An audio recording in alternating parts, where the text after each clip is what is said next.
the Climate Action Committee is called to order.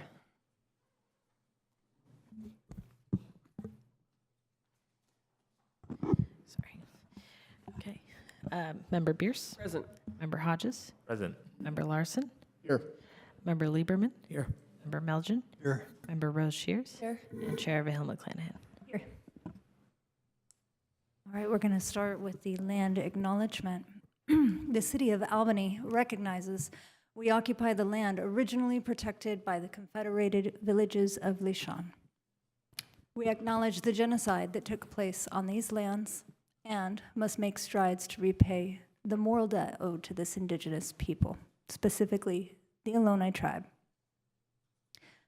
We thank them for their contributions, which have transformed our community and will continue to bring forth growth and unity. The City of Albany commits to sustaining ongoing relationships with the tribe and together build a better future for all that now make this their home.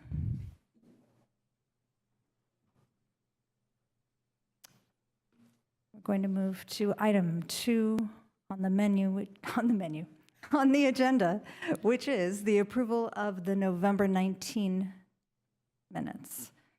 Are there any questions about that? I have one comment. I noticed that Maribel Tobias's name is misspelled. It says Maribel Tobis. Oh, thank you. I'll make sure to fix that. And is there any public comment on the minutes? No. Okay, I'd like to move to approve the minutes. I'll second. Member Bierce? Yes. Member Hodges? Yes. Member Larson? Yes. Member Lieberman? Yes. Member Melgen? Yes. Member Rose Shears? Chair Vahil McClanahan. Yes. All right, the next item is public comment for anyone wishing to address the committee on any item not on the agenda tonight. Nick Peterson, your time starts now. Yeah, thank you very much.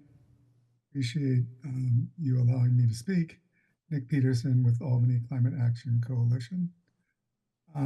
Start of a new year. I think we need to really encourage the committee to ramp things up and start coming up with policies that can be presented to the city council that will help reduce carbon emissions from the city. It'd be nice to see specific updates or specific plans for conversion of city facilities to all electric, especially the community center, which would be a great demonstration to the entire community.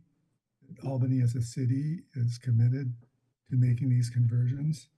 Seems like things are still slipping down the road. The 1945 100% emissions free is way out there, politically has no clout. I think everyone's sort of ignoring it until we can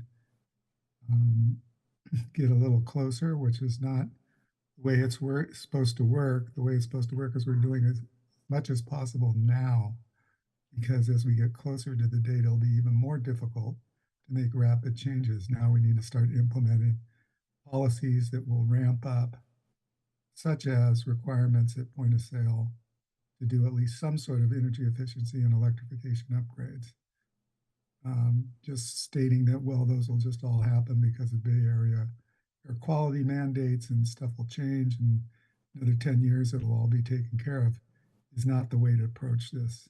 We need to be more proactive, and I call on all committee members to really put their minds to it and come up with policies that the city can implement that will be more beneficial and progressive and proactive in getting our city to make this important transition and be in line with the emergency declaration that was made.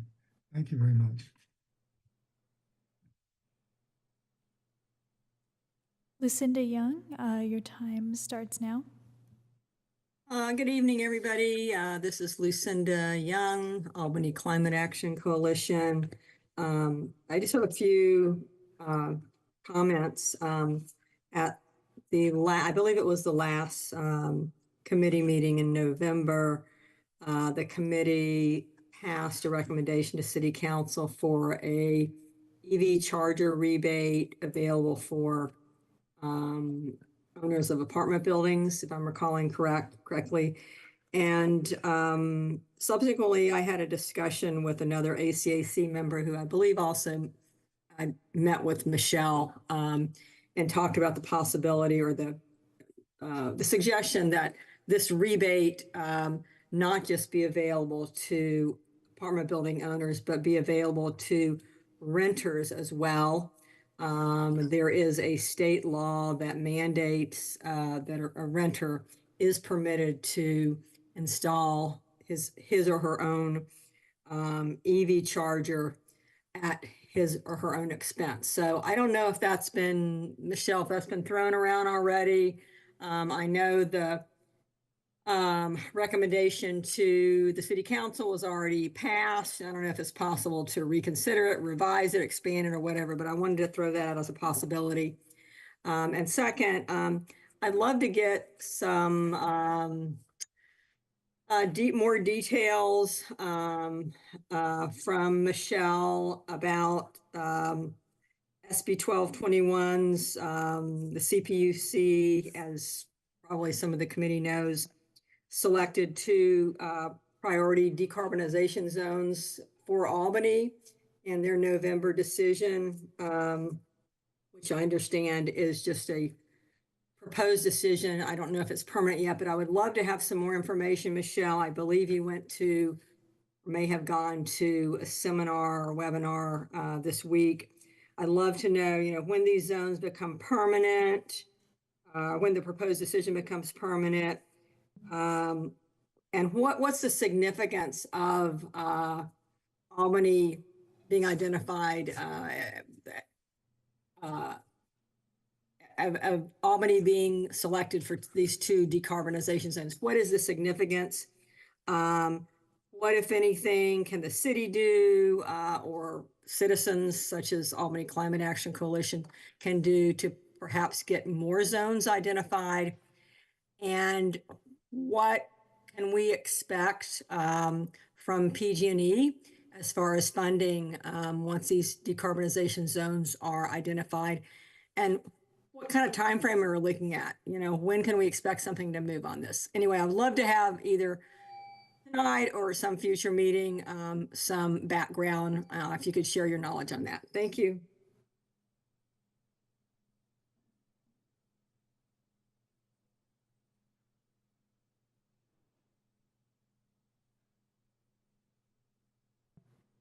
Looks like that's all of our public comment.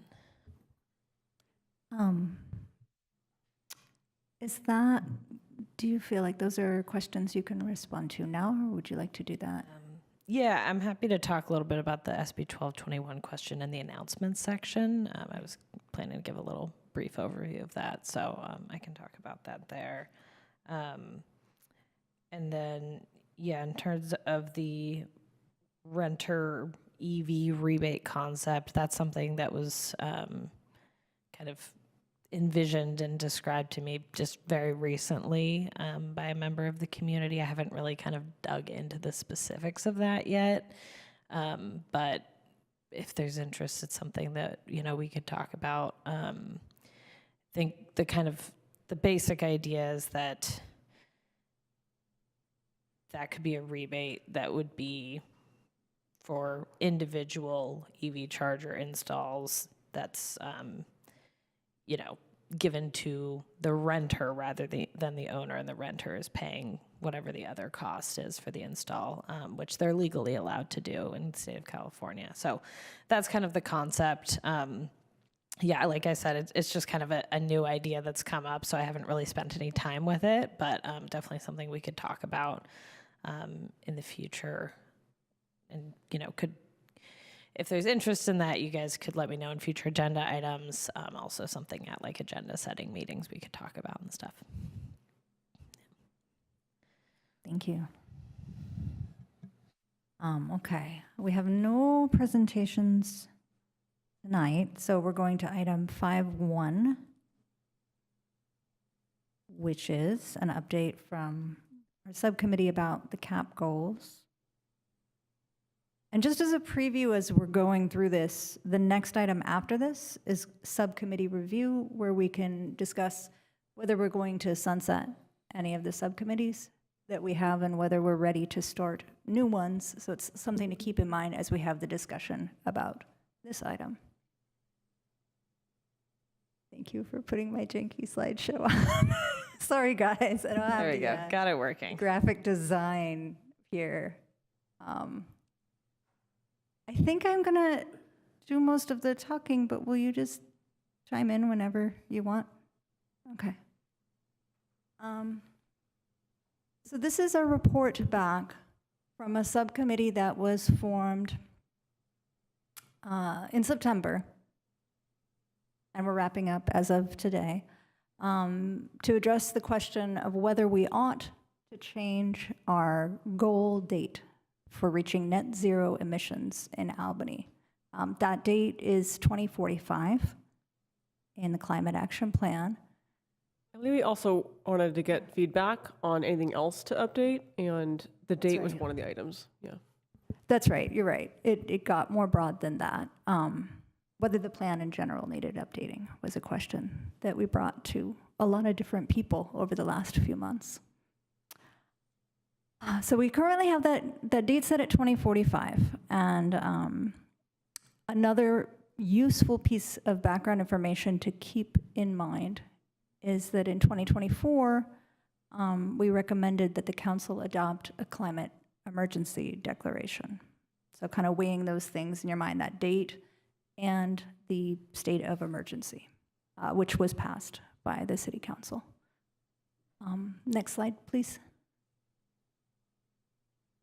Okay, so this is from the IPCC, the Intergovernmental Panel on Climate Change. And if you are not familiar, which I imagine most people here are, so I won't belabor the point, but their analysis over the past few decades has included different scenarios called the representative concentration pathways. And so this is graphically represented here. That bottom bar, breaking off from the year 2020, is the best we can do. If we do our absolute best to cut emissions globally, this is the degree of warming we expect to see, average global temperature change. And then up at the top there is the worst scenario, which is we continue on the path we're on.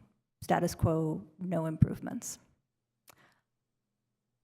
So the date to reach net zero emissions that puts us on the best pathway is given as between 2050 and 2070. If we can get to net zero globally between 2050 and 2070, we can be on the best of these paths. So that's a little bit of context about timing and date. Now, could you go to the next slide, please? We're in a different position for a number of reasons than the global average town, if you can conceive of such a thing. We generate way more emissions per capita than average. And we also have more resources with which to make changes, like electrification, for example, and changes to our transportation sector, and of course, changes to our energy grid. I would argue that we therefore have an outsized responsibility to be ahead of the curve. And I think that the people who worked on the CAP, including Dan, were you also working on that time? And Eric?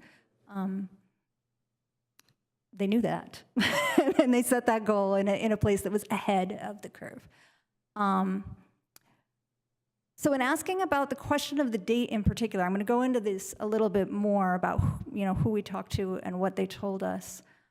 But I want to share one example of a person that Lucinda suggested we speak with, which was a climate action committee member in Menlo Park, who has a very ambitious goal of 2030. So I chatted with him a little bit and kind of got a feel for what they're doing there. Menlo Park is different from Albany. They have, their tax base is about double per resident. And then in absolute terms, bigger still because they're a bigger town. And yeah, they're basically kind of in the same place we are on our goals.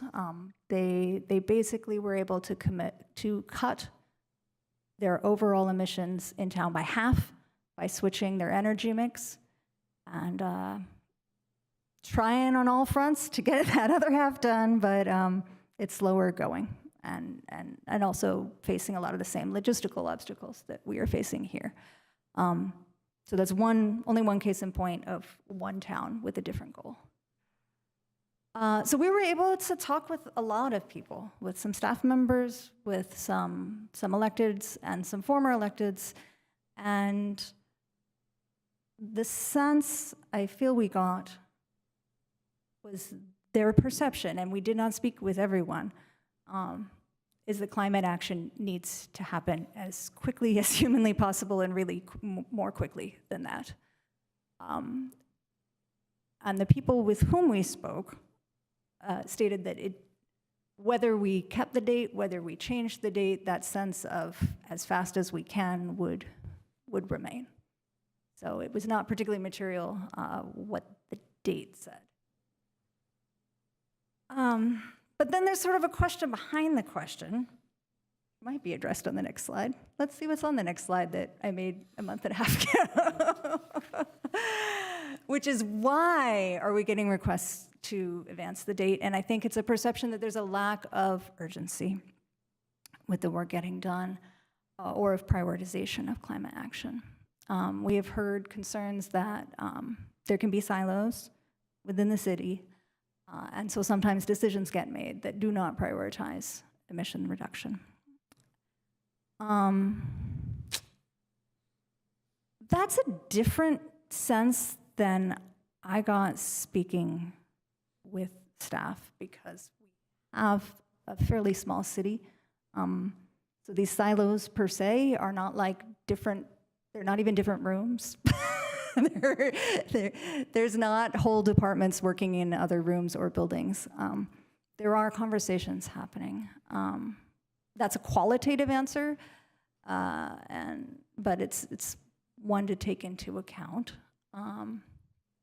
The feedback that we primarily got is that the thing standing in the way of more urgent action is capacity, because we are a very small city.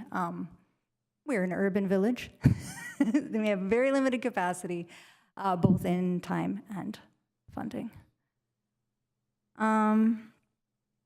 On the subject of, so that's on the subject of prioritization. There was a sense that priority was high, but resources were not sufficient to do all the things we need to do. I wanted to address, though, also the concern about siloing. There are some things done to try to get everyone on the same page, and I think it's worth continuing to look at and make sure that that's happening. But I learned that there's a standing meeting between Public Works and Community Development. So hopefully at that meeting, Public Works decisions, because Public Works is not aware, of everything that happens in climate meetings necessarily. Public Works can be informed in that way and keep climate front of mind. Also learned that if some degree of informal collaboration happens, but that, yeah, there is sometimes not a formal consultation on the climate impact for things. That said, there is a staff memo. For every staff memo that goes to City Council, the climate impact is supposed to be provided as part of that memo template.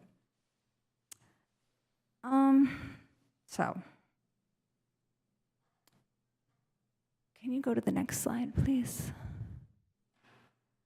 So it left us with the recommendation that we instead, if we wish to focus on urgency, and I think that we do, we take a second look at the climate emergency declaration, since that was passed by City Council, and it does address both including climate in all city decision-making and stating that we are in a state of emergency. So the questions that we have for the committee are, pursuant to what we've learned here, do people on the committee, in a subcommittee fashion at first, want to be exploring how to expand capacity? There are various ways that could be done to increase the amount of work we can get done on climate and the quickness with which we get it done. I think something I wanted to say actually back on the slide with the different pathways is the key takeaway there is, like, as you can see, actions we take right now, today, have an outsized impact down the road. So it really behooves us to treat climate differently than every other piece of work we do. We cannot address it at the usual pace of business because decisions we make today have such a dramatic impact down the road. So hastening what we do is of vital importance and the most important thing that we can do in our efforts here as a committee and as a city. Okay, so going back to the end, do we want to address concerns about capacity and explore ways to expand our capacity? And relatedly, is there an interest in looking at the emergency declaration and asking what action does this require us to do? So it's not just a declaration, it's an action plan.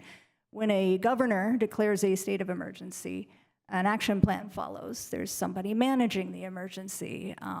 Funds often get freed up from other sources or from reserves because it's an emergency. Sometimes there's status updates to the public about the emergency and the emergency response. So another thing we could potentially do as a committee is explore, like, what's the action plan that corresponds to this emergency declaration? What do you think? Are there stuff we talked Are there about? further slides? That's the last slide. That's all the slides, yeah. Yeah, I think the other, when I solicited public comment in August, September on the entire plan, the only feedback I got besides the date was around a resilience hub, which is not named explicitly in those two words in the plan, but there are a lot of pieces relating to emergency response and resilience of something in general, electric vehicle charging, and relating to the building electrification. So I think we might want to consider, the plan itself is quite solid. It's quite thorough. It's well-researched. I wouldn't change the whole thing.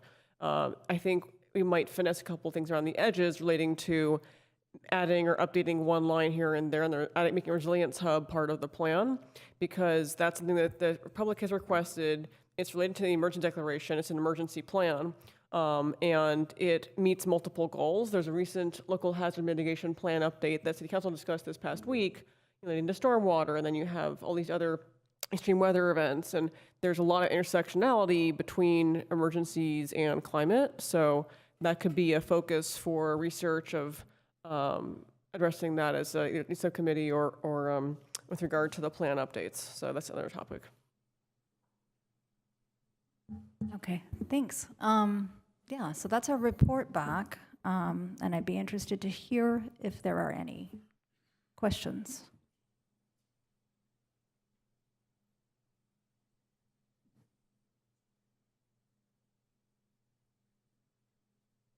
And if not, if there's any public comment. Yeah, I do have a question. I guess among either kind of between staff or funding, was either one that felt more of a gap for the staff you did talk to? Like, are the people there, but we just need more money to scale programs, or do we lack people to do the things we want to do? I'm trying to like part out the different things that different people said. Honestly, a number of individuals just used terms like resources and capacity in a way that meant both. So I don't have a good sense of that. But while we're all talking, we do have a staff member here. Do you have a sense with that? Yeah, I mean, I think it's difficult to answer that because the answer depends a little bit on which strategies we prioritize and when. So, for instance, if we want to electrify every residential building, you know, we've got the goal to do 90% by 2045. One strategy is to pay for heat pumps for everyone, and that costs a lot of money, you know, staff time, but mostly money. But if our goal is instead to require that everyone installs a heat pump and, you know, and replaces their furnace by X date, and we're going to come have a building inspector check everybody, then that's a lot of staff time and not that much money, right? You know, those are two very dramatic examples, but just to give you a sense, like, it depends a lot on what those strategies are, and how exactly that weighs out will really determine whether you need money for staff time or money for things and programs.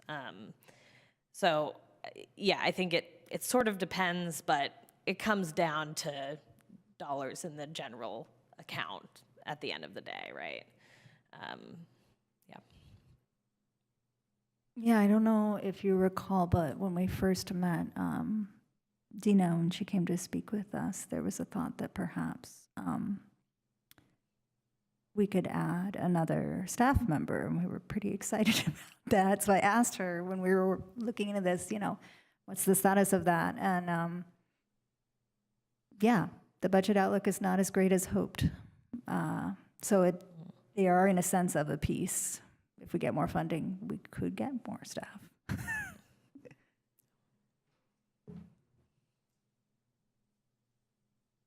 Any other questions? How about comments? Nick Peterson, your time starts now. Yeah, I really appreciate the efforts that's been put into this. I think this is really crux and critical. So I appreciate Michelle clarifying certain things and the strategies involved. But from what I can tell, there's actually no strategy right now that's written down and explained. And generally, there's been this approach, and I was on the Climate Action Committee for 7 years, where we had money. We spent thousands of dollars getting the Climate Action Plan original and the second Climate Action and Adaptation Plan put together with consultants, and spending a lot of time and energy to put that together. But then once it was done, more of a strategy and cost evaluation, other than just very generalized symbolic representations, wasn't really done. And when we've looked at what's been done with the Climate Action Adaptation Plan, certain things have been started and you get a nice check and they're started, but a lot of those were just investigate something. They weren't really coming up with the solution to solving and reducing the emissions. They were just to investigate, parking management plan. Well, nothing's been done on that, and nothing will be done because we constantly hit this wall that's called staff time, staff resource, not available. So I think what needs to happen is a little bit more, what I recommend, a little bit more of, I like the idea of saying like, okay, by this point, we should have this many houses converted.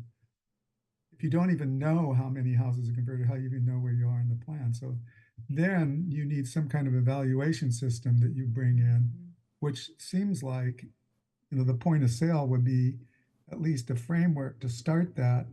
And at least the homes that were sold recently would be identified and categorized as far as how electrified and energy efficient they are. But again, if we're not doing anything, I don't even know how we evaluate it.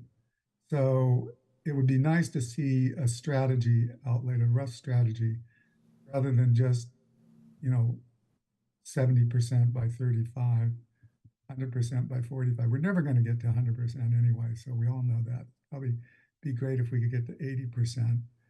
But again, if there isn't any pathway and milestones between those dates, I think people's eyes just glaze over and they don't realize the crisis. The last point I want to make is this carbon that goes in the atmosphere now will be there for thousands, if not tens of thousands of years.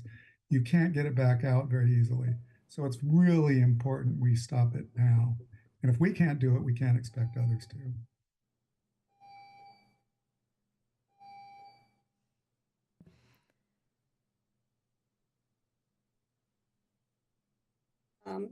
This is Lucinda, Albany Climate Action Coalition. I will echo Nick's comments about the need for a strategy.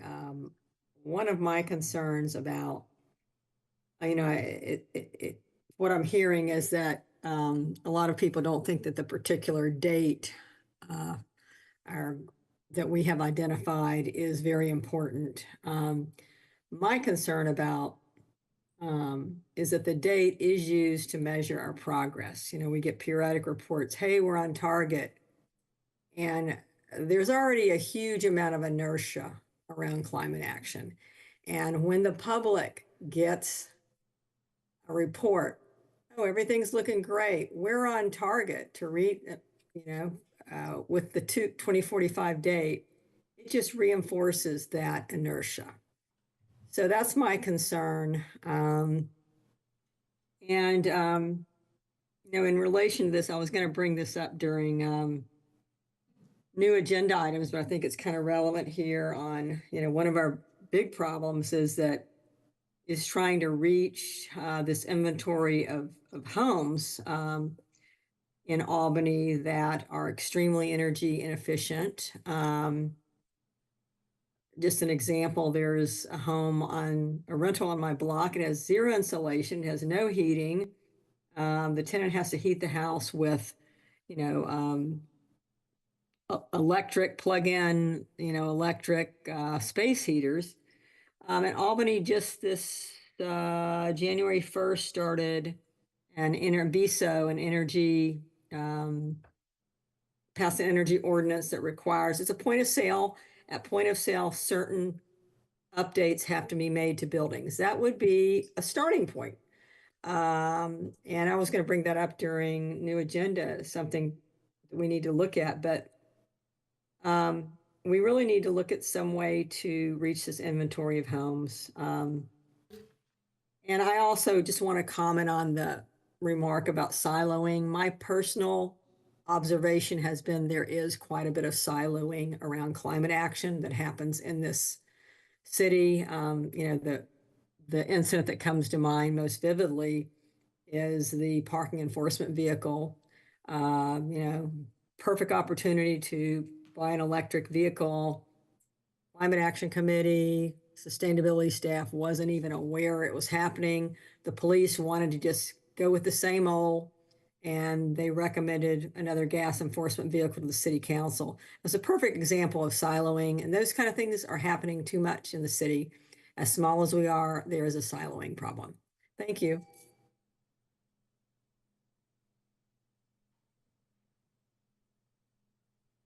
That's all. Thank you, commenters. Any discussion? I guess particularly, discussion about whatever part of this you want, but does that speak to anybody, the idea of working on either expanding capacity or to work on climate or assessing what action steps can be taken around the climate emergency? I think there are two key areas of how do we get more staff and how do we get more funding. Looking at the budget, I know that things are balanced just barely, and there's a lot of competing priorities, and some tax increases coming on the ballot that we want to pay for schools and other things that we need to get to. So there's definitely going to be some challenges there, but I wonder you know, is it maybe more research thing, or it's a city council thing, or where we look for budget for that, because staff requires budget, and budget is also for programs too. So, just as an example, like the police got 100 grand for tasers yesterday, approved the consent calendar. Like, do we really need new tasers? Like, really? Compared to, I don't know, it's off topic here, but it's where do we find the budget is a really good question to research.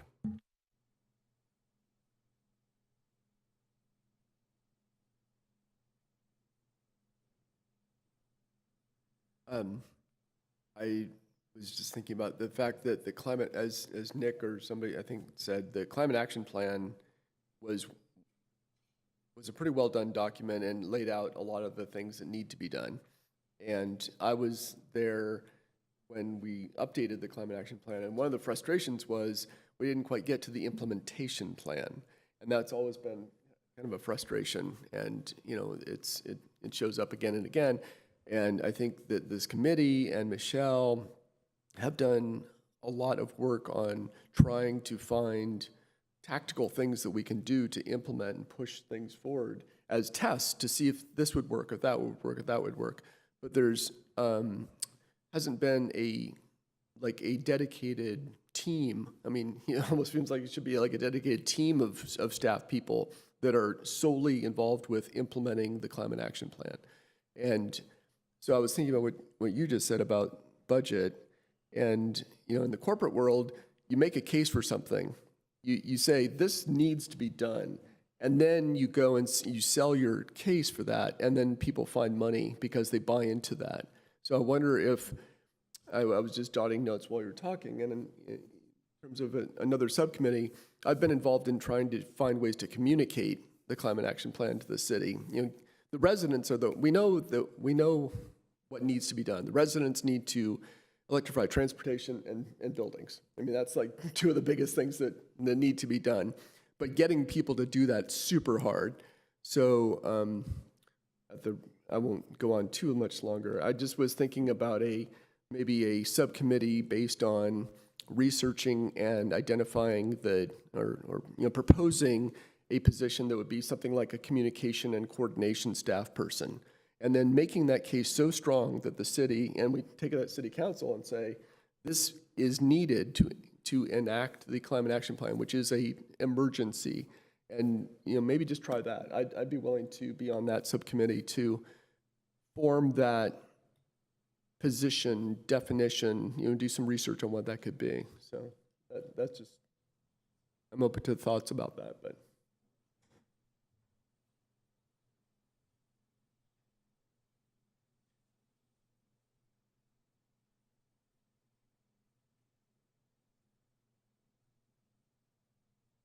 Yeah, I just want to acknowledge that echoes frequent requests and calls to have a dedicated person, and better articulates, I think, what that person would do. Exactly, yeah. Could you hear from Davia in terms of the high school perspective of how do we engage high schoolers more in this, or is that an angle we can leverage? Could you repeat that last part? Is there a way you might see to work with the schools or high schools more on this? I mean, I could ask if we have like a definite idea of what we want to do and how we want to move forward with it. I can definitely like reach out to them about it.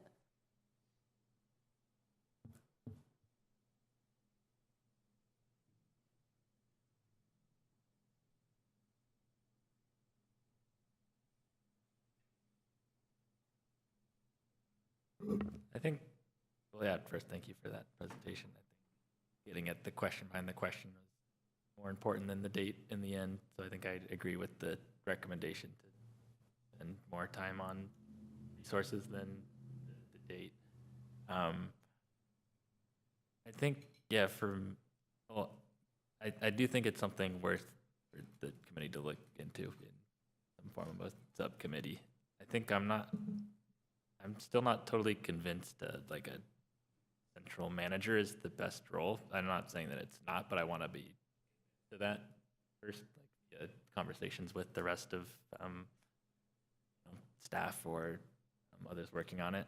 It's like, I guess, for instance, like I've seen places where we've hit roadblocks on really important things might be like electrifying the city facilities and public works. I guess I'd like to see that this or maybe that just requires hiring another person in public works, and not particularly like someone to quarterback climate issues across the city. So anyway, I guess I would like to see a little more specific, I guess, describing what the bottlenecks are and where we need more resources. I know it's a really tall order for our group to do, but it seems like it's worth us nudging and seeing. We're already able to get that many conversations with staff and kind of put together a good cohesive thing here just on this one date topic. Maybe if we came with another topic and came in as collaborators and not people just telling, staff what to do, I think we could come up with some fresh ideas and package it well to get it some more funding.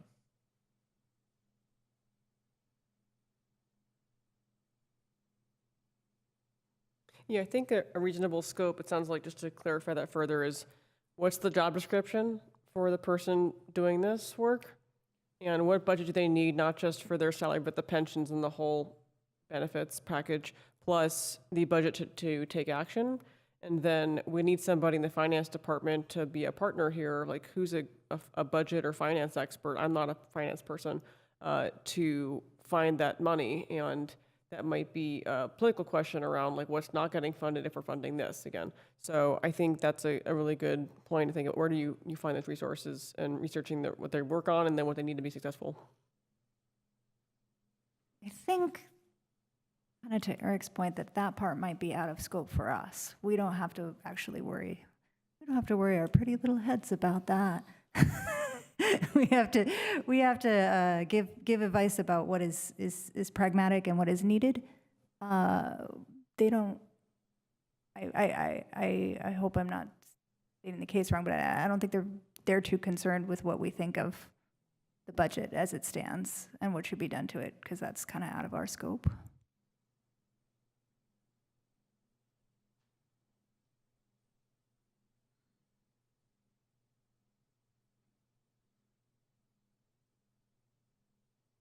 Okay, so I'm hearing like Eric advocating for maybe better delineating and making the case for another person.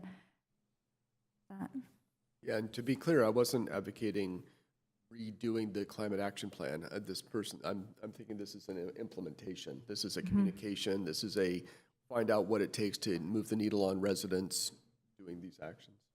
And then I'm hearing Troy saying, maybe it's that, and maybe it's something different. More detailed analysis would be helpful.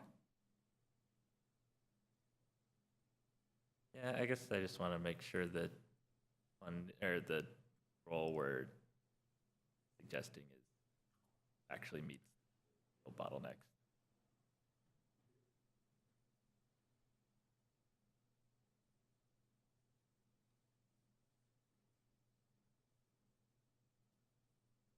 Any other thoughts on these questions of expanding capacity or responding to the climate emergency?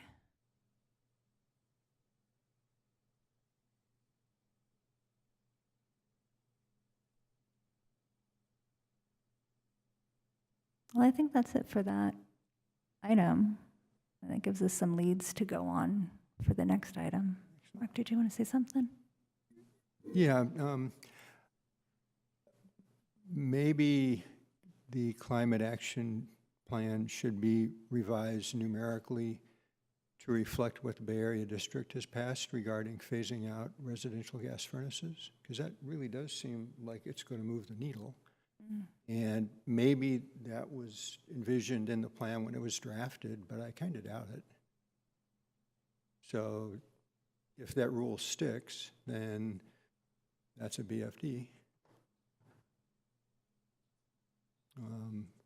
And maybe something that we could do that doesn't require much funding or resources is draft a letter for the city council to send to the district supporting that, unless we already have. I'm not sure. Maybe we have already. Supporting the air district rule? Yeah. The city council has done that. Okay, Yeah. I thought I'd heard that before.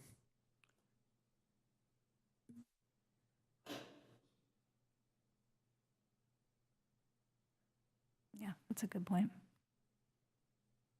All right, well, thanks for this time to talk about this and kind of get situated at the beginning of the year. Eric, do you want to create a subcommittee that should do this, or take like a new subcommittee related to the role description piece? Are you saying, do I want to propose that now, or do I want to think about it for a month?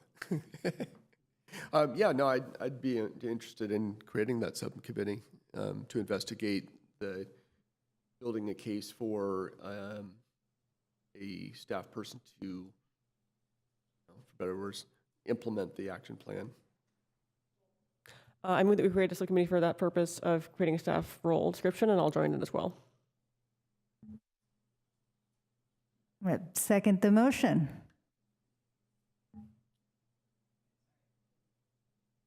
Sorry, did Catherine second the motion or did Katie? She moved that a subcommittee be The role created. descriptions, Sorry. yeah. Okay, sorry.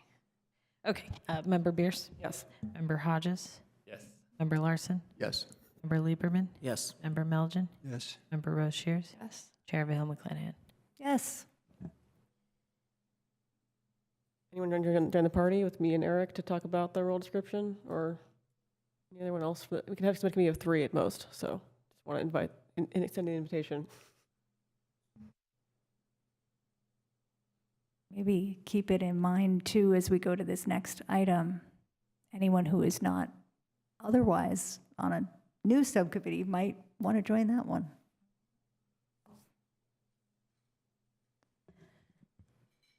You ready to go to the next item? I'm reveling in the elation that a climate action has been taken. That's what we're here to do. Thank you. Yes, ready to go on to 5.2. Well, I don't really have a presentation for 5.2, but just to kind of set the scene, the committee has discussed before sunsetting some of the previous subcommittees that have finished their work or maybe have finished their kind of main project and need to shift into a different form at some point in the future.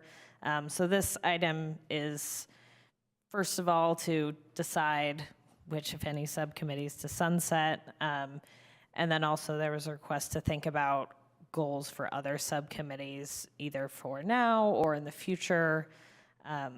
Just a reminder that all it takes is a motion to create and then to sunset a subcommittee. So it's easy to kind of take those down and rebuild them as goals change. And it's also really good to make sure that subcommittees have a really specific, actionable goal, that everybody knows exactly what they're working on, and that, it's a relatively short timeline. Obviously, sometimes these things take longer and sometimes they're quicker, so there's not a specific deadline on any of this, but just kind of keeping that really specific, actionable goal in mind. And right now, the 3 subcommittees that we have, other than this one that was just created a moment ago, are the Zero Emission Transportation Subcommittee, the Heat Pump Rebate Subcommittee, and the CAP Goals Subcommittee. Any questions on all of that?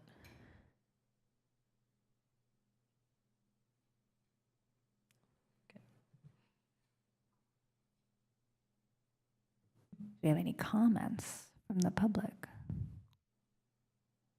No comments. Oh, There we go. there's a comment. Nick Peterson, your time starts now. Sorry to put my hand up sooner. I was thinking there would be some questions on that. I think what's been sort of challenging about these subcommittees in the past is they're very broad. Like the EV plan that I helped work on too when I was on the committee. It was just really broad, and how do you put the whole thing together? It's almost overwhelming. And it seems like having, just saying, well, we don't need to do this anymore and Xing it out.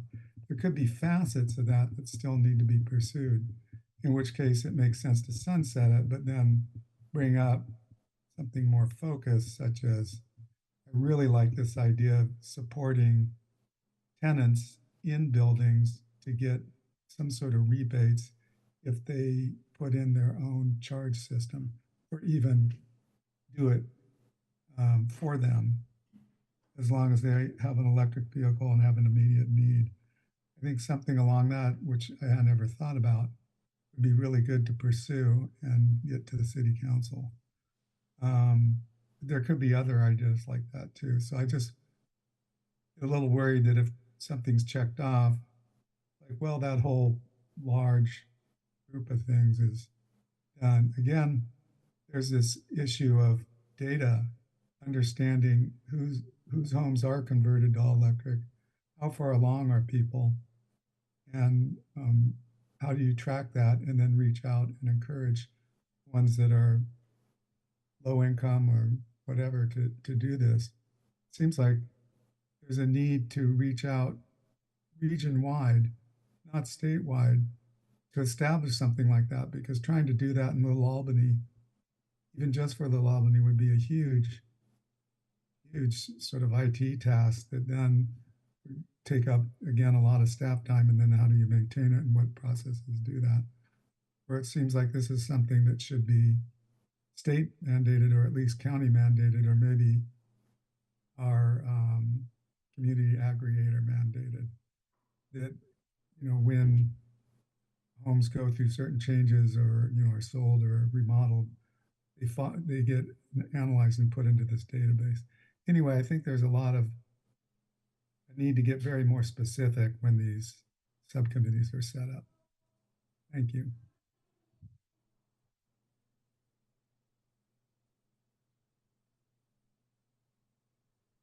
There's no other comment. Thank you. All right. So discussion about the subcommittees and/or motions to do things with them. I move that we sunset the heat pump rebate one. We can be the purpose for determining heat pump water heater rebates, and we added that, and it's believed being budgeted by council. So we've accomplished our mission with that one, so we can make some room for new ones. Second.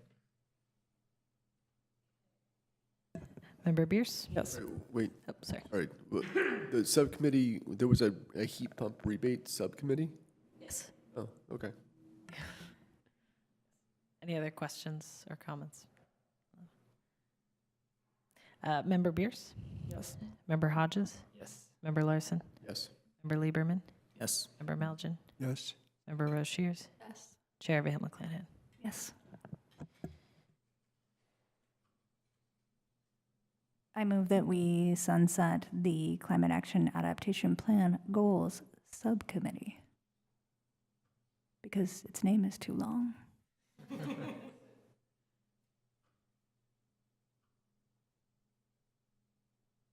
Second. Member Bierce? Yes. Member Hodges? Yes. Member Larson? Yes. Member Lieberman? Yes. Member Melgen? Yes. Member Rose Shears? Yes. Chair Van McClanahan? Yes. I have a, I move that we create a resilience hub subcommittee, and I nominate Dan to be on it.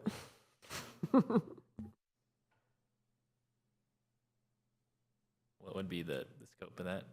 Scope is to support staff in determining how to create a resilience hub. So there's battery storage, there's solar, there's where do you put it, which building do you do, how to support emergency services. The Climate Action Plan Goal 4 on health risks talks about cooling centers, regional services, extreme weather events, and emergency capacity. So I see the Climate Action Plan already supporting that. It doesn't need the resilience hub in there, but those 3 items in Goal 4 directly relate to Resilience Hub being an action item to implement that.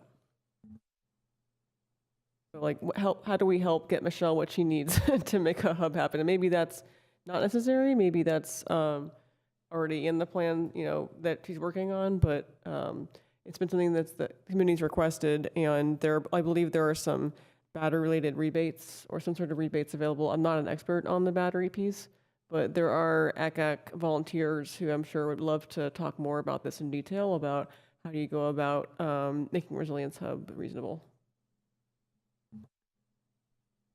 Yeah, my understanding of where we're at with the resilience hubs is that there is a program through AVA that could provide technical assistance and also potentially funding for solar and battery storage.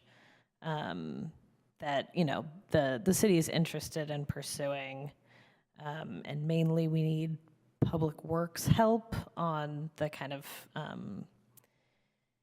logistical details around that. I don't know exactly how much a subcommittee would be able to help with, because a lot of it is like specifics to the buildings that only public works staff really knows.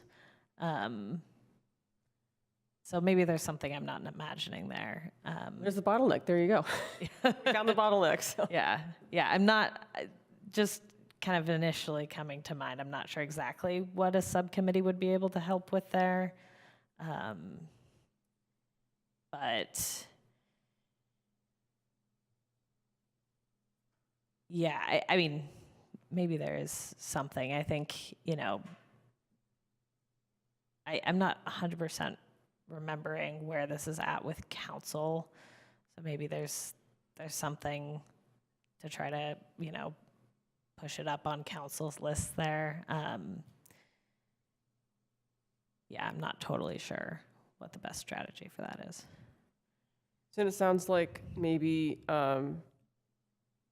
members of the public would be more relevant here than the CAC in terms of advocating for public works and council to bump it up on the priority list.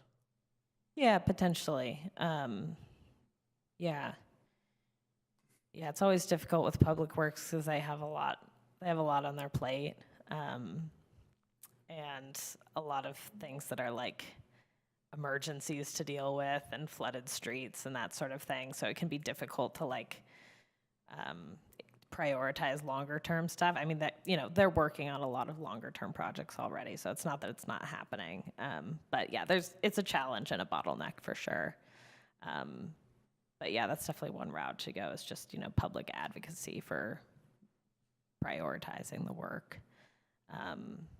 Yeah.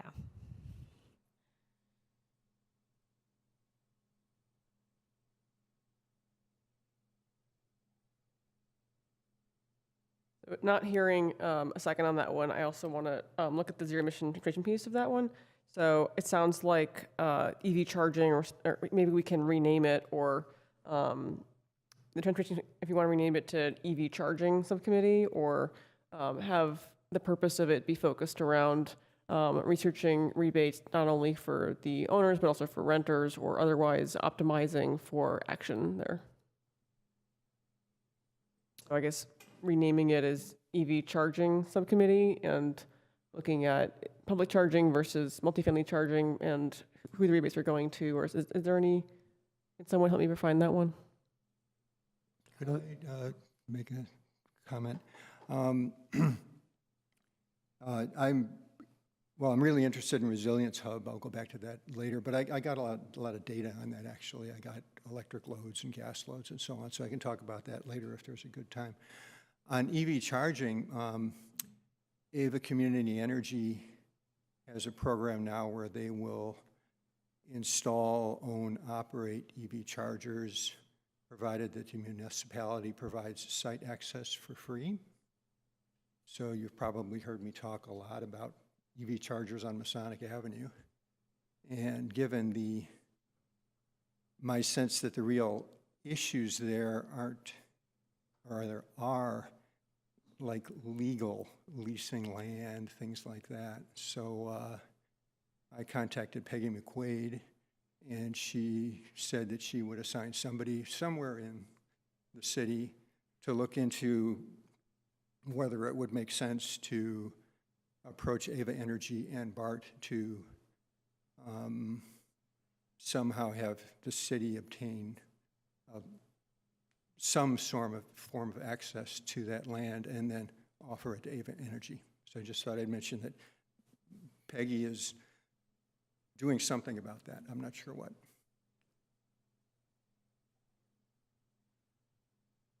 To me, that looks like potentially a way to move the needle, as one of my colleagues is fond of using that phrase. Because if we had a bunch of EV chargers on Masonic Avenue, maybe a bunch of people in Albany would buy EVs.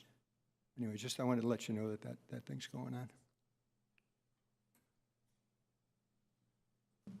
I have a thought for the EV subcommittee. to have one more meeting, maybe, of the committee with the purpose of figuring out some possible ways to sunset it and retain in a new subcommittee the things that we think might be top priorities and that are realistic and all of that. Just because I feel like we've put in a lot of thought and maybe it's worth having one more meeting and coming out with a recommendation about how to break it off into one or more next phase subcommittees.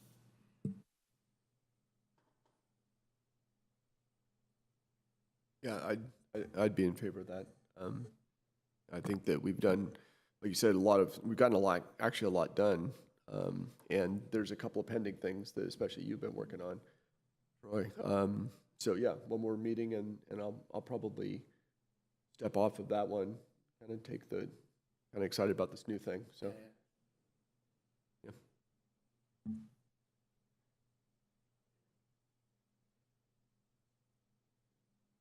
Or if we want to invite any other people, it doesn't have to be limited to Eric and Troy and myself, but we could have, I feel like maybe there could be a subcommittee meeting or a meeting, outside of this, general CAC meeting to discuss possible subcommittee follow-ups to that subcommittee. We're not allowed to. Yeah. It's here that's or nowhere. Yeah, no, I mean, I guess what I'm saying is we could have a new subcommittee that we approve today whose purpose is to figure out what the future subcommittees would be that address the issues that the former subcommittee addressed. Does that make sense? It does, but your first idea sounded really good, and it sounded like there was agreement. Yeah, it feels like if we meet one more time and then put on the agenda for, reporting on that subcommittee and what's pending and what's finished, and then have a discussion, have it on the agenda so we can have a committee discussion. Yeah, okay. Is that a proposal that I can second? No need to second another subcommittee meeting. Yeah. Oh, yeah, that's true. We don't have to. It's an vote on existing that. committee. Yeah, that's All fine. There are two sort of smaller topics that are interesting to me to look into, but I kind of need an accountability partner from someone else on the committee to do so this month. So I don't know if this is a motion. It depends on if anyone else is interested in either the very specific question of insulation. So within the broader topic of home efficiency upgrades, I was really motivated when I saw what a difference it made in our house to get new insulation, to look into the question of what is the status, what kind of a difference could it make? What is the approximate status of insulation in houses in Albany? I don't know how easy or hard it would be to find that out, but chatting a little with Mark about it, I don't know if it was in the meeting or not. I got a sense that the last big push around, measure your insulation and get it up to standard was a while ago, decades, and the standards have changed. I will share just briefly that in our house, once we added the insulation to the current standard, our furnace then just did not come on for months. So that's a big difference in energy use because we live in a pretty mild climate. Anyway, that's interesting to me. I want to look into it, but whether that happens right now or not, I think depends on whether anyone else is interested in that. And For anyone researching the topic, just a data point. This is not, I don't work at this company, obviously, but Shovels.ai has data on building permits across all of California and the US. And if you're looking for, if it's a permitted work, like heat pumps are typically permitted, at least they should be. For contractors who do work on permits, you can get the data for a fee. It costs like $300 a month. And they might give it for free for volunteer projects or some city use, but they have the data on building permits. If the installation work was done on a building permit, they might have that data. If it's not permitted work, there's no data. So FYI. cool. I don't know if do you need a permit to install insulation? I don't know. Heat pumps, yeah. I don't do our permits. I know that sometimes people do, and often it goes with a different project like a heat pump installation where they get a permit. So we definitely do have some permit data on it, but it's not going to be complete. But it's definitely an interesting question. I'm just spitballing here, but I wonder if, well, PG&E has data, I assume, on, certainly on gas use, maybe on square footage of homes. So if they took a look at the worst 10% of the homes in Albany in terms of winter gas use per square foot, that would tell us which houses really need insulation? That's something But they would wouldn't do? tell us. Pardon me? In theory, yeah, but they have rules about imparting data. So if we could, I don't know, fund that they would send notices out to people without ever telling us who the people were? Could ask. I mean, data here is a real problem. I mean, they do have,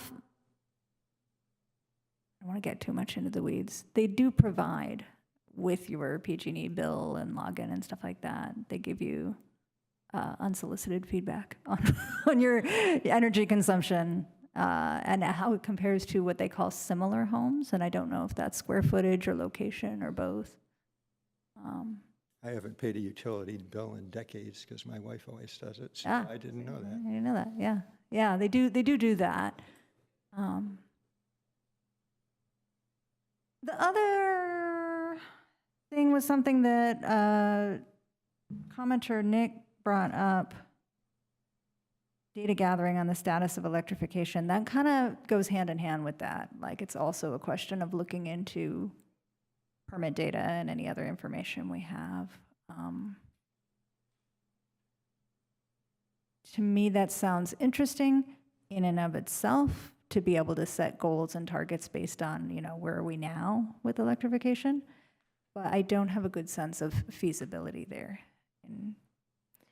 I have a lot of good permit data from Albany specifically on where we're at with electrification.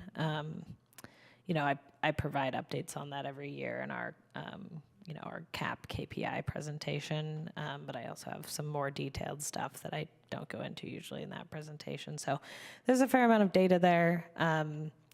Obviously, there's things missing, as you would expect, but there's definitely room for, deeper analysis of that kind of thing.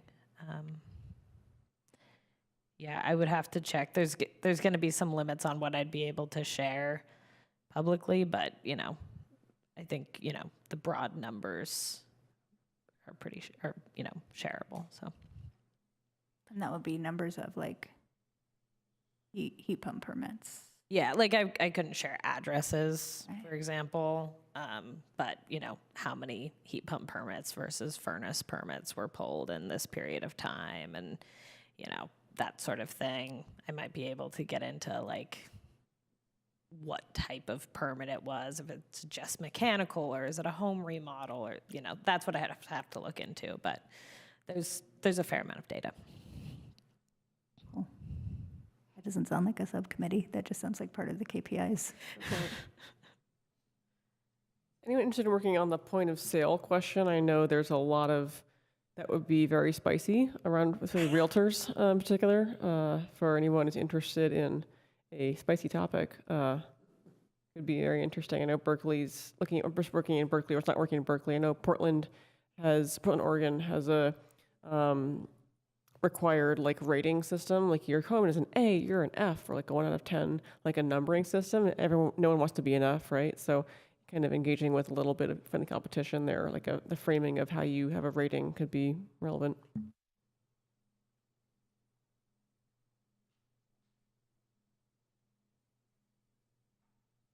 So to be clear, that subcommittee could create a point of sale ordinance proposal based on other similar cities and make a recommendation about why that is or is not a good idea, and or what changes to make at a point of sale, and how to make that as feasible as possible.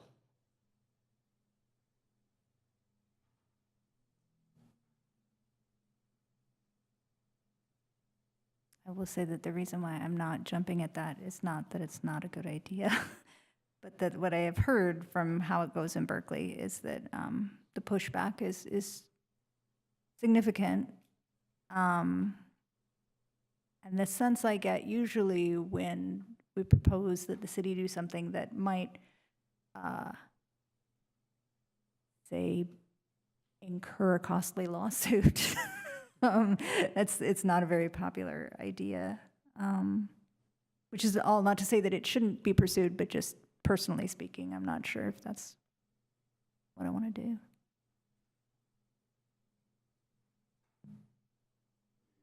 Nick Peterson, when he was on the Climate Action Committee, did a ton of work on point of sale kind of stuff. So if somebody's interested, I don't know if that's kosher, but you can contact Nick.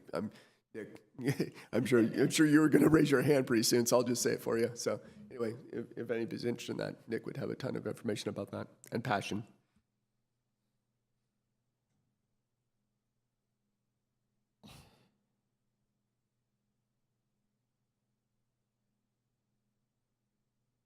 We've taken a few actions. Does anyone else have other discussion on the topic of these subcommittees?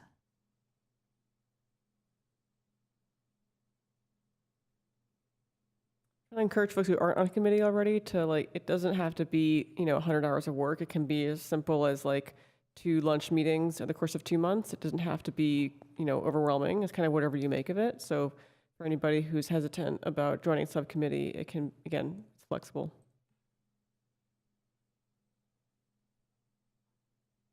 And a clarification, Mark, you said you were very interested in Resilience Hub. Was that an interest in? I have a lot of subcommittee? data on a resilience hub. Was that an interest in creating or joining the resilience one? Well, if there's a pot of money somewhere, then yes, I'm interested. If there's no pot of money, then what's the point?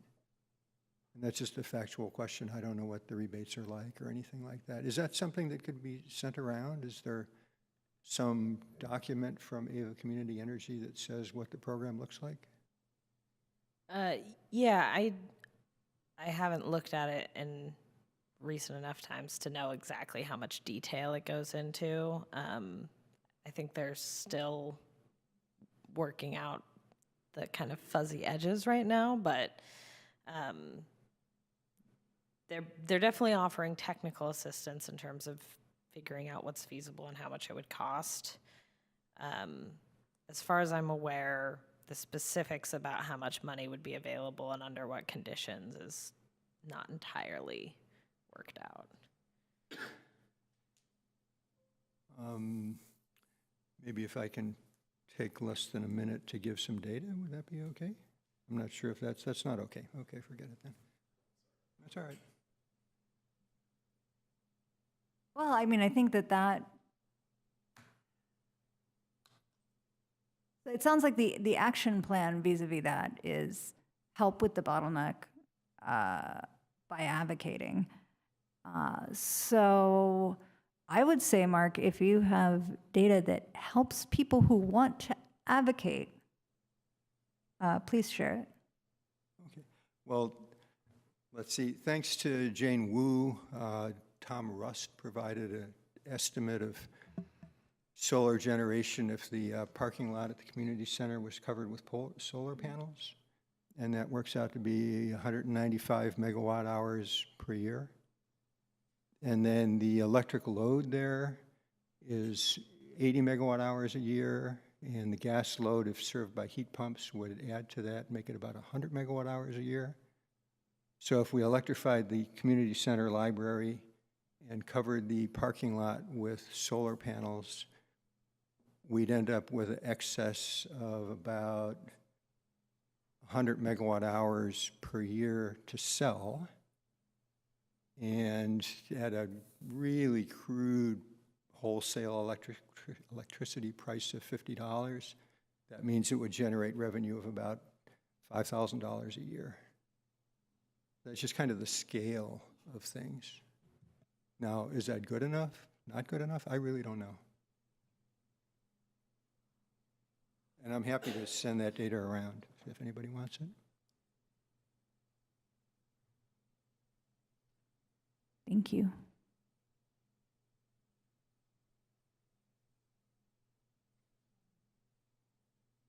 Any other subcommittee-related discussion? Kind of tidily takes care of the subcommittee updates, too.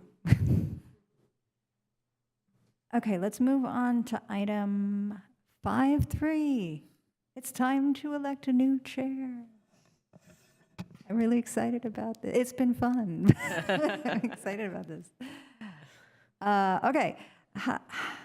This will be interesting to organize. There's no presentation. No, there's no presentation, but I'll go over the basics of how this works to remind everybody since it's been a little bit of a time. So we start by electing the chair, and then after that we elect the vice chair.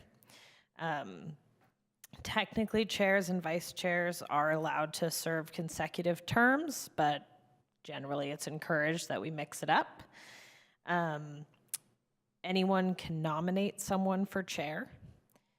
And if you've been nominated, you're free to decline if you're not interested in the job. Same with vice chair, of course.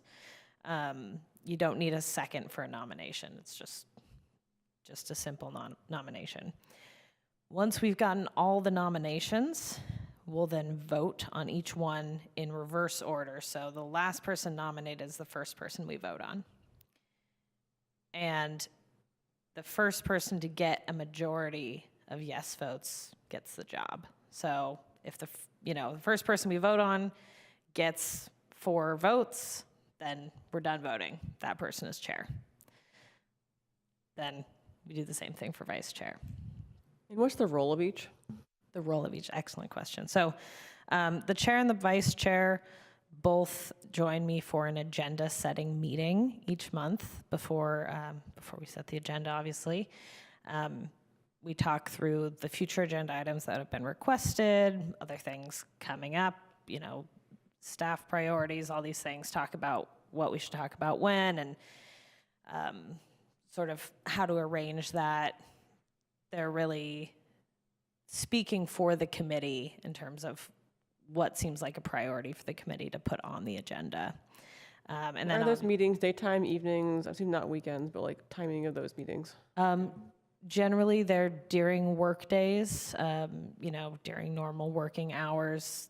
It's flexible, so every time there's a new chair and vice chair, we'll kind of set the time that works for everybody, and sometimes that changes month to month depending on people's schedules. So it works around when people are available. And usually they take about half an hour, so it's pretty quick.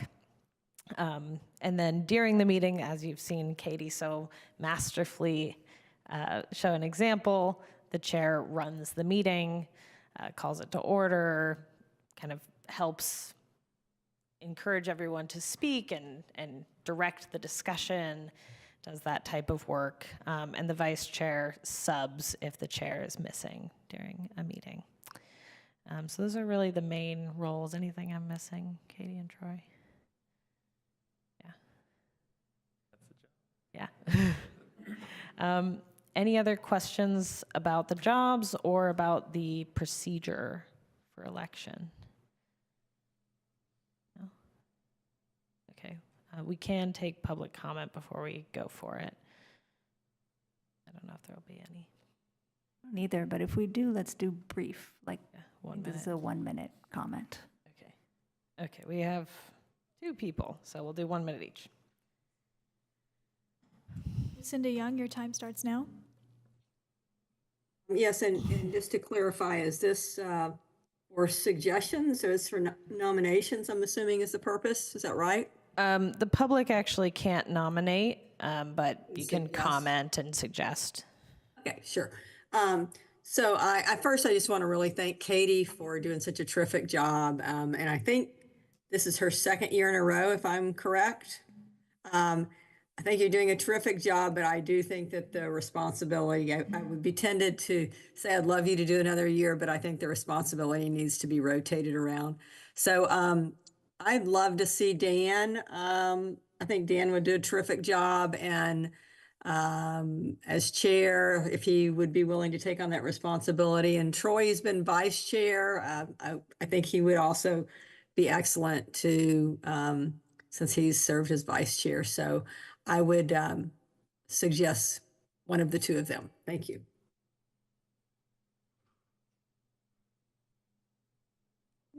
Nick Peterson, your time starts now. Thank you very much. I also want to just say thank you to Katie for being such a great chairperson, and the meetings have been run very well. I know I've been in the position before, and I would get constant reminders that, no, we're doing questions now, we're not doing comments, and get it all mixed up. So she would keep everything in line. And I think that's a good quality. So please, whoever does take the role, bring that strong leadership role along. But I don't have anyone that I would want to recommend, although I think Catherine, if she's here, if she's has time to do it, would be an excellent chairperson too. Thank you.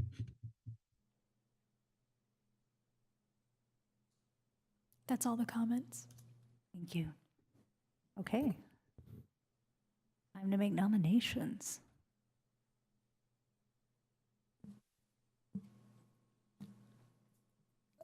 I'm wondering if Troy, since you've been the vice chair, if you would be interested in being the chair. I feel like that's a nice progression, so I'll put that out there. Okay. Well, yeah, I would be.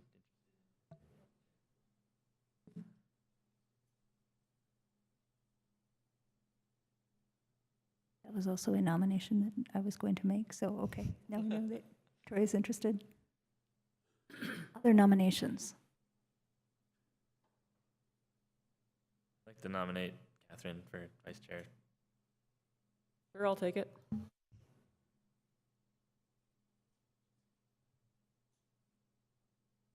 Any other nominations? Nominate Troy for chair.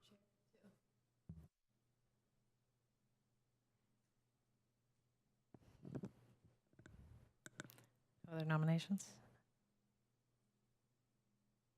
Okay, I think this is going to be easy. Okay. All right. So voting for Troy for chair. Member Bierce? Yes. Member Hodges? Yes. Member Larson? Yes. Member Lieberman? Yes. Member Milgen? Yes. Member Rose Shears? And Chair Van McClanahan? Yes. And voting for Member Bierce for vice chair. Member Bierce? Yes. Member Hodges? Yes. Member Larson? Yes. Member Lieberman? Yes. Member Milgen? Yes. Member Rose Shears? Chair Van McClanahan? Yes. Excellent. Congrats to the two of you, and thanks again to Katie for your great work as chair. I usually have, yes. Yes, thank you very much, Katie. And I usually have our chair stick around for the end of the meeting to finish up that job, and then I can go through the chair duties with the next chair. So we'll finish up with you for tonight. I'm looking for like a gavel to hand over. There's nothing here. You just gotta bang on the table. All right. That was great. I don't think that we need item 6 subcommittee updates, but it's available if anyone has any that they wish to add. I mean, one of them was an agenda item, so that one's done. Are there any other subcommittee updates? It's just to give a little bit of continuity on the heat pump rebate subcommittee. I guess the one update I'll give is a recommendation that we, put a look at how the data is going in further months, assess, and then if we want to adjust the program further, can spin up another subcommittee. We'll suggest that as a future.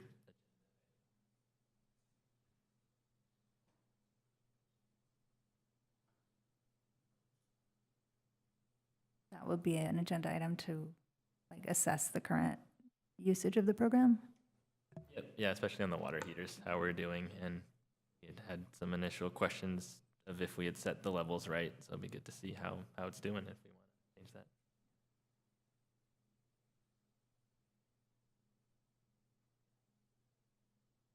Any other subcommittee updates? All right, that's item 6 done. And now it's announcement time. Okay. So I will start with SB 1221, especially because we had a comment about that. So SB 1221, I've mentioned in the past, but just as a refresher, it's a state law that is requiring the Public Utilities Commission and the investor-owned utilities across the state to create 30 gas line decommissioning pilot projects. Very similar to the work that we're already doing here with our pilot project. So this is something we've been watching really closely. I think it has the potential to be really helpful for the implementation of our project and potentially be a source of funding for the electrification work for our project. It's still very much in development, and so exactly how that's going to work out and how they're going to define these projects and define the eligibility and how the funding and all of that works, it's not clear entirely yet. But that said, we've been watching it really closely and trying to make sure that Albany is in a position to take advantage of the program if possible. And we've made some strides with that in the past couple of months. We, along with several members of the public and also one of our council members, requested that census tracts in Albany be listed in the map of priority zones that the CPUC put together, and that not all of the census tracts, but 2 of the census tracts in Albany were included. That map hasn't yet been finalized, but I fully expect that the Albany census tracts will stay in there, and that puts us in a really good position. I also spoke at a CPUC conference today, San Francisco, talking about our pilot project, the lessons we've learned so far, and the kind of advice I have for the CPUC and the utilities in the implementation of SB 1221. So hopefully they'll take those things into account as they work on it.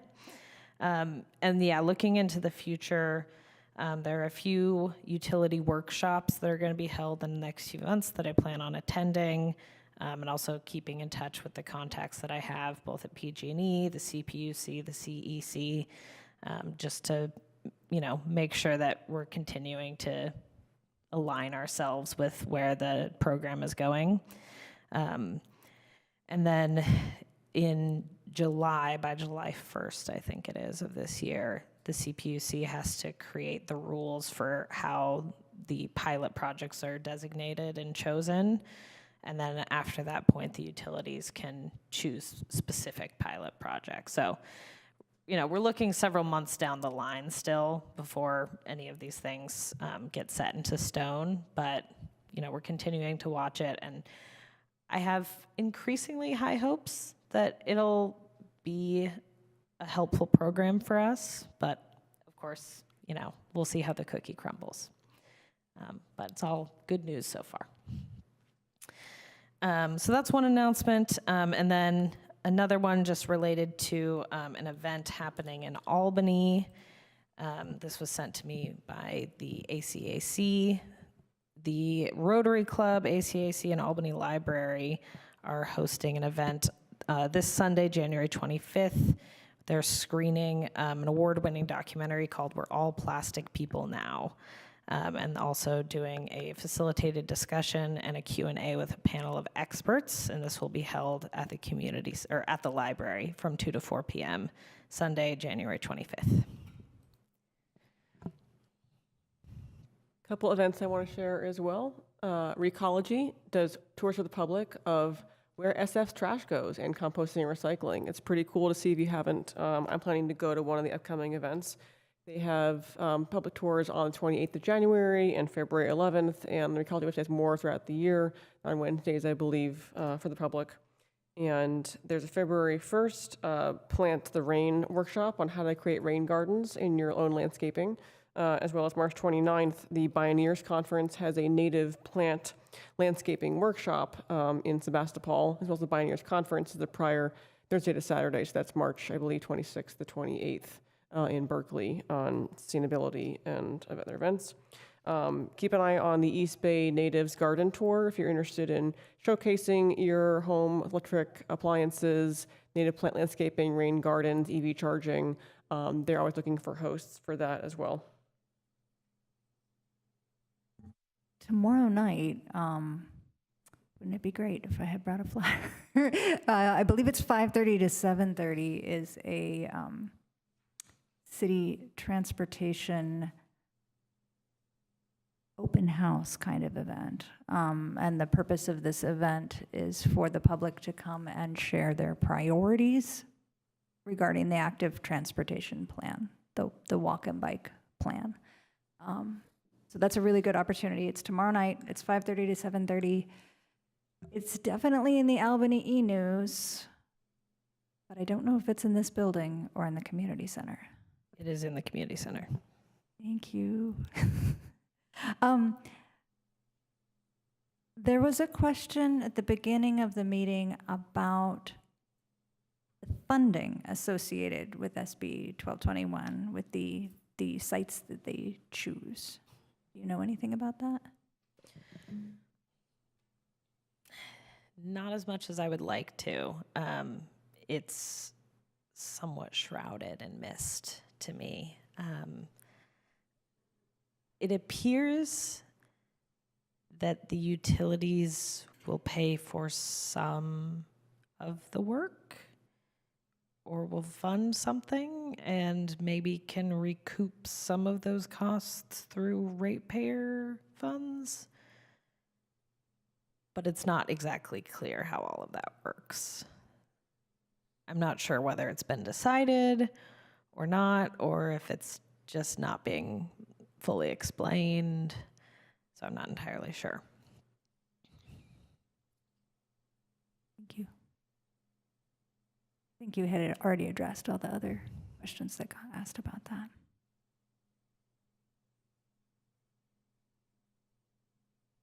Any other announcements? Okay. It's so early. We're going to go ahead and adjourn. Oh, the future agenda items. Oh my goodness. I know it's one It's item in a different now. place now. Yeah. Okay, well, for that, let's do public comment on future agenda items, and then we'll come back to committee requests for future agenda items. Should we do 3 minutes or 1, Katie? Yeah, time. Let's talk for 3 minutes. But if there's actually 3 minutes worth of agenda items. Okay. Nick Peterson, your time starts now. Thank you very much. So I like the idea of under subcommittees of doing an ad hoc subcommittee or a resilience center that optimizes it with electrification plans for city facilities at the community center. So I think that there's some opportunity for the Climate Action Committee to come forward with some strong recommendation to City Council to bump up electrification of the community center if there is an opportunity to gain additional funding from other sources, maybe AVA, wherever, in also converting it to a resilience center. So I think I recommend that an ad hoc committee for that be formed. Thank you.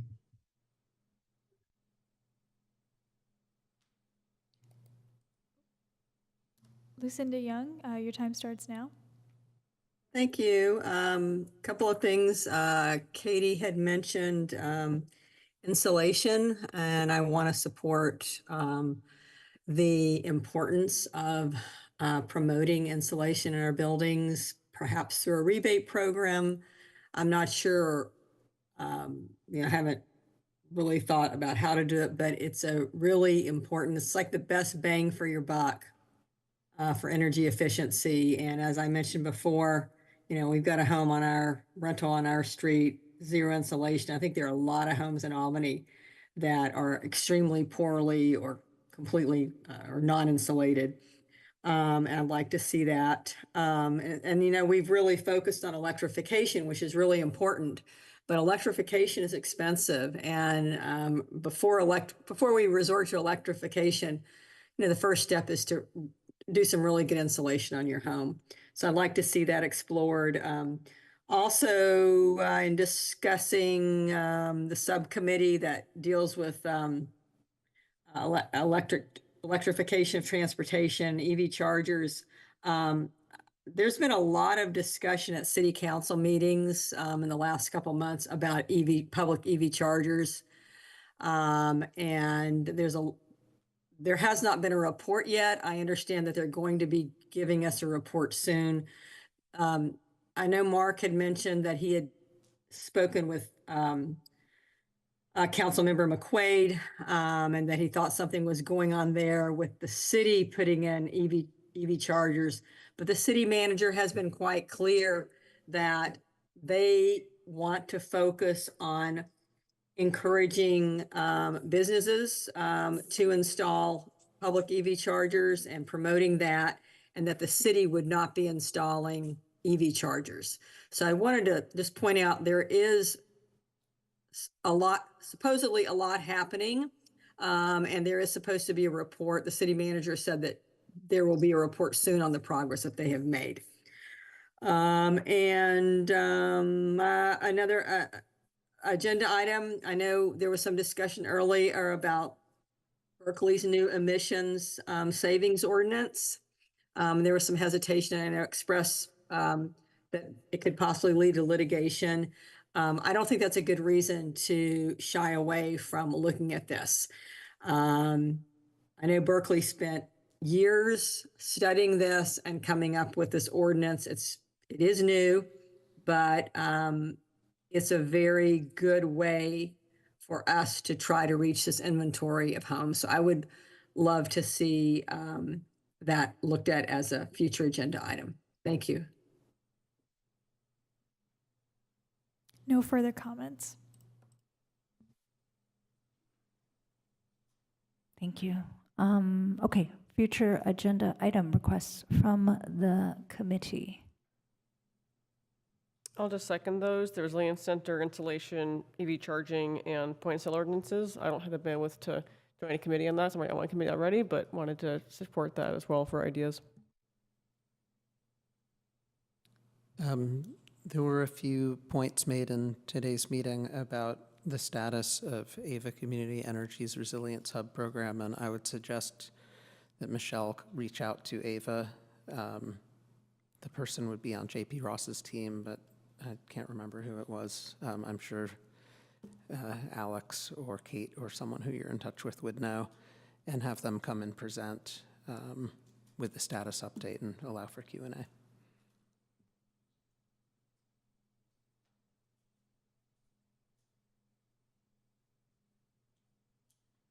Maybe I'll put the installation thing also as a possible future agenda item. Analysis on the current status of insulation to the extent that permit data might provide that, which it might not. But that would be interesting to learn about. If I can add to that, a possible rebate program would be we offer to any Albany house that if you bring your ceiling insulation up to our whatever, that the rebate program would pay half up to some dollar amount. So it would be very, very similar to the heat pump rebate program, except the dollar amounts would be a lot lower. So maybe that could be an agenda item or Yeah, maybe those factored in there somehow. those things together, because yeah, that's kind of what I was imagining as well. Sorry, I totally failed to articulate that part of it. It costs like about a tenth what it does to get a new heat pump, space heater, house heater. So we could insulate a lot of houses.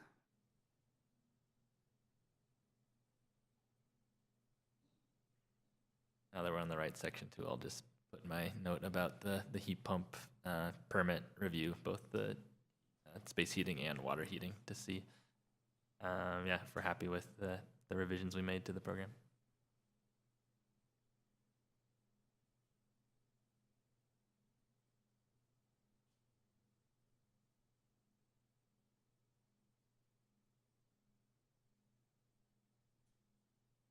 Okay, now it's the real end of the meeting. We're going to adjourn this meeting at 8:40.